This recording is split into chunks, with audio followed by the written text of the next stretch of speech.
অনেক শুভেচ্ছা। অনেকদিন পর আরও একটা নতুন ব্লগে তোমাদের সকলকে welcome.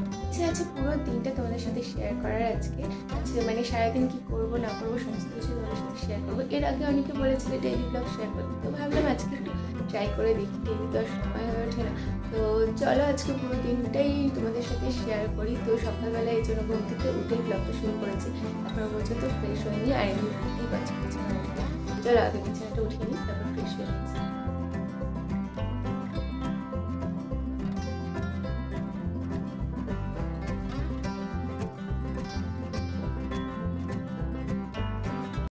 A few moments later. তো মুখ ধুয়ে ফ্রেশ হয়ে এদিক ওদিক একটু ঘোরাঘুরি করে চলে এলাম রান্নাঘরে মাকে হেল্প করতে। তো ছুটির দিনগুলোতে একটু দেরিতেই ঘুম থেকে উঠি, তো অন্য দিন তো মা একা একাই সবটা করে। তো ভাবলাম যে ছুটির দিনগুলোতে মাকে একটু হেল্প করে নিই, তো সেই মতোই চলে এলাম রান্নাঘরে। মা ডাল আর ভাতটা করে নিয়েছিল, তো আমি বললাম যে ভাজাটা আমি করে দিচ্ছি। তো সেই মতো করে সর্ষের তেল গরম করে কালো জিরা ফোড়ন দিয়ে পেঁয়াজটা দিয়ে দিলাম, তারপর আলু আর গাজরটা দিয়ে কিছুক্ষণ নাড়াচাড়া করে লবণ আর হলুদ দিয়ে কিছুক্ষণ নাড়াচাড়া করলাম। সমস্তটা মা কেটেই রেখেছিল, আমি জাস্ট রান্নাটা করে নিলাম। ভাবলাম ইচ্ছে হলো, যখন ইচ্ছে হয় তখন রান্নাটা করি আমি, ভালোই লাগে মাঝে মধ্যে রান্না করতে। তো দেখো এবার ঢাকা দিয়ে দিলাম।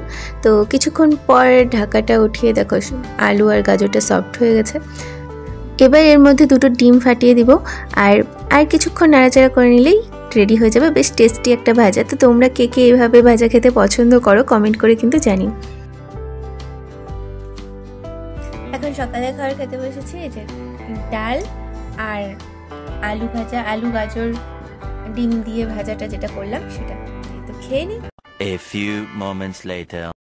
তো দেখো এদিকে মা মাছ ভাজাটা করছে, যেহেতু আজকে নববর্ষ তো স্পেশাল কিছু তো করতেই হয়। আর আমাদের জন্য চিকেন আনা হয়েছে, কিন্তু মা তো চিকেন খায় না, এর আগেও তোমাদের ভিডিওতে বলেছিলাম। তো সে কারণে মা জন্য মাছ আনা হয়েছিল, তো মা মাছ ভাজাটা করে নিল। তো আমি বললাম যে মাছের ঝোলটা আমি করে দিচ্ছি, দাও। তো রেসিপিটাও তোমাদের সাথে একটু শেয়ার করে নিচ্ছি। কড়াইয়ে তেল গরম করে, যে তেলে আর কি মাছটা ভেজেছিল সেই তেলের মধ্যেই আমি গোটা গরম মশলা, জিরে আর শুকনো লঙ্কা ফোড়ন দিয়ে, তারপর পেঁয়াজটা একটু ভাজা ভাজা করে তার মধ্যে আদা রসুন পেঁয়াজ বাটা আর টমেটো বাটা দিয়ে ভালো মতো কষে নিচ্ছি যাতে কাঁচা গন্ধটা চলে যায়। তারপর এর মধ্যে স্বাদমতো লবণ, হলুদ গুঁড়ো আর জিরে গুঁড়ো ধনে গুঁড়ো দিয়ে আর অল্প একটুখানি জল দিয়ে ভালো মতো আবার কষিয়ে নেব।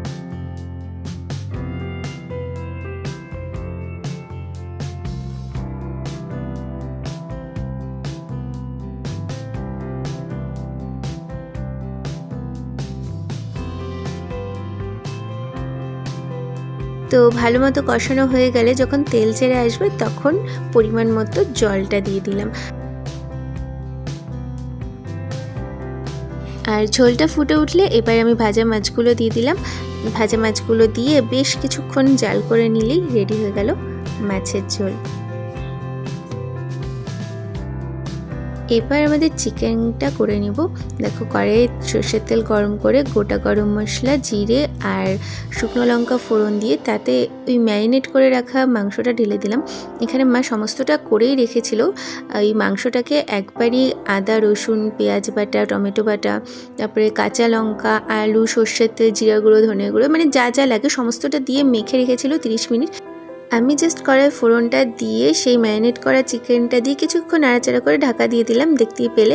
তো বেশ কিছুক্ষণ পর ঢাকনাটা তুলে যখন জল বেশ ছেড়ে দিয়েছে, তো সেই সময় অল্প একটু ভালো মতো কষিয়ে নিয়ে পরিমাণ মতো জলটা দিয়ে দিলাম। জলটা দিয়ে আবার কিছুক্ষণ ঢাকা দিয়ে রাখতে হবে।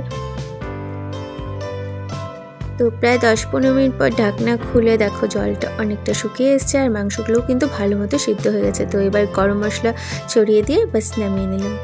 তো রান্না করে তো আমি চলে এলাম। তো মা ওদিকে রান্নাঘরটা পরিষ্কার করছে, মানে সমস্তটাই মা করে দিয়েছে, আমি জাস্ট খুন্তি দিয়ে একটু নাড়াচাড়া করলাম। তো এইদিকে দেখো বোন দিচ্ছে এখন পুজো। তো এইবার আমি যাব স্নানে, স্নান করে এসে তারপর তোমাদের সাথে কথা বলছি।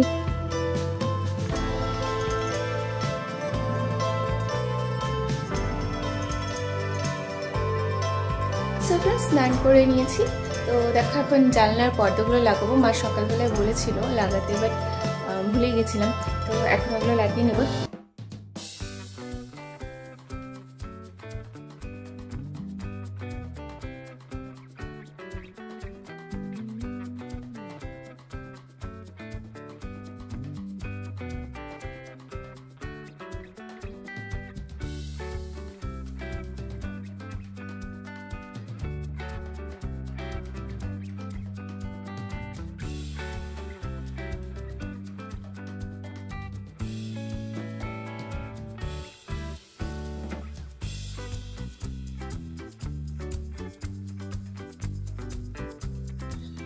তো দেখতেই পেলে পর্দা লাগানো কমপ্লিট। তো এবার খাওয়া দাওয়া করে নিই। সো ফ্রেন্ডস, খাওয়া দাওয়া করে নিয়েছি, তো এখন একটু রেস্ট করি, তারপর বিকালবেলায় বেরোবো ঘুরতে। তো তখন তোমাদের সাথে দেখা যাচ্ছে। এখন দুজনে মিলে একদম নতুন জামা পরে রেডি হয়ে নিয়েছি পয়লা বৈশাখ উপলক্ষে। তো যাচ্ছে এখন একটু ঘুরতে, ফুচকা খেতে। তো চলো সঙ্গে থাকো।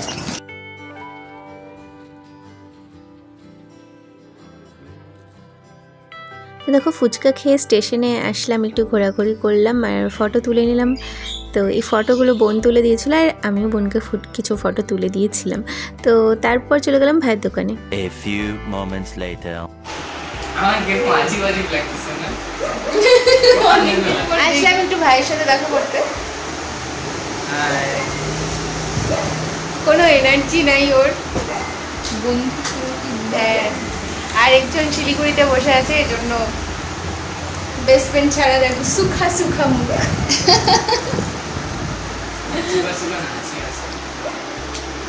তো দু একটা ফটো তুলে চলে এলাম বাড়িতে। আর অনেকদিন থেকে না মুখে কিছু লাগানো হচ্ছে না, দেখো কিরকম হয়ে আছে, হয়তো দেখে বুঝতেই পারছো। একে তো আমার অয়েলি স্কিন, তার উপরে আবার নানা রকম সমস্যা, পিম্পলসের সমস্যা। তো বেশ অনেকদিন থেকে সময় পাচ্ছি না সেরকমভাবে স্কিন কেয়ার করার জন্য। আজকে একটু সময় পেয়েছি, ভাবলাম যে একটু স্কিন কেয়ারটা করা যেতেই পারে আজকে। আর আমি যে কোনো জিনিস ফেস প্যাক বা যা কিছু রাতেই লাগাই। তো ফার্স্টেই আমি ফেস ওয়াশ দিয়ে মুখটাকে ভালো মতো ধুয়ে নিয়েছি। তো এবার আমি ফেস প্যাকটা লাগাবো। তো এখানে দেখো আমি চন্দনের গুঁড়া নিয়ে নিয়েছি। এটা বেশ অনেকদিন হয়েছে ইউজ করেছি, তাই অনেকটা শেষ হয়ে গেছে। এটা একটা খালি এই যে মধুর শিশির মধ্যে আমি ঢেলে নিয়েছিলাম। তো এখানে আমি বায়ো অর্গানিকের চন্দনের গুঁড়োটাই ইউজ করছি। এটা খুব ভালো আর কি। এর সাথে আর সেরকম বেশি কিছু ইউজ করতে হয় না, জাস্ট এই একটা ছোট্ট একটা চামচ দিয়ে 1 চামচ নিয়ে নিলাম। সামান্য পরিমাণ মতো অল্প জল দিয়ে আর কি আমি এটাকে হাত দিয়ে নিলাম। আমি কিছু হাত দিয়ে অল্প অল্প জল নিয়ে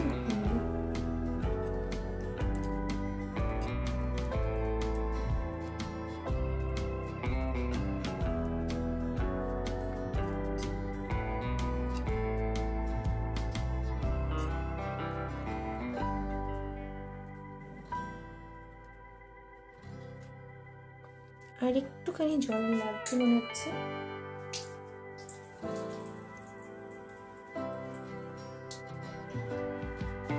তো এইভাবে জল দিলে বেশি সুবিধা হয়।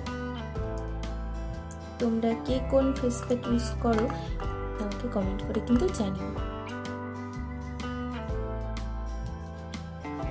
এর সাথে না গোলাপ জলও দেওয়া যায়, বাট আমি গোলাপ জলটা দিলাম না আজকে, নর্মাল জল দিয়ে দিলাম। বাস রেডি, চলো লাগিয়ে নিই তাহলে।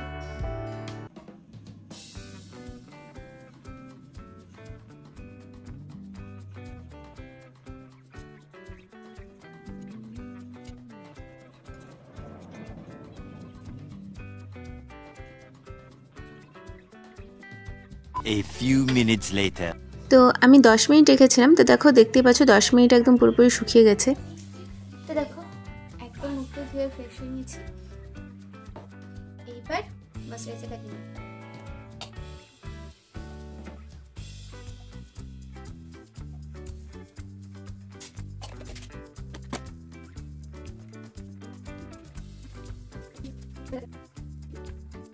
এইদিকে মা বানাচ্ছে টেস্টি বাসন্তী পোলাও। তো রাতের মেনুতে আছে বাসন্তী পোলাও আর চিকেন কষা। এটা আমাদের নববর্ষ স্পেশাল মেনু।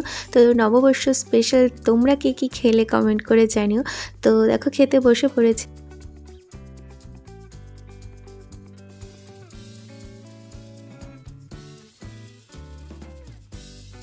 আর শেষে ছিল মিষ্টি। নববর্ষের দিন মিষ্টি মুখ না করলে হয়। এই ছিল আজকে নববর্ষের ব্লগ।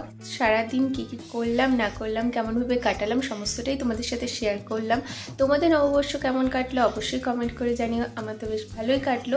আজকে আর কথা বাড়াচ্ছি না, আজকে ভিডিওটা এখানেই শেষ করবো। ভালো লাগলে একটা লাইক করে দিও, চ্যানেল নতুন থাকলে সাবস্ক্রাইব করে পাশে থেকো, আর প্রচুর শেয়ার করো ভিডিওটা। তো দেখা হচ্ছে তোমাদের সাথে নেক্সট কোনো ব্লগে। সকলে সুস্থ থেকো, ভালো থেকো আর খুব আনন্দে থেকো। Tata, good night.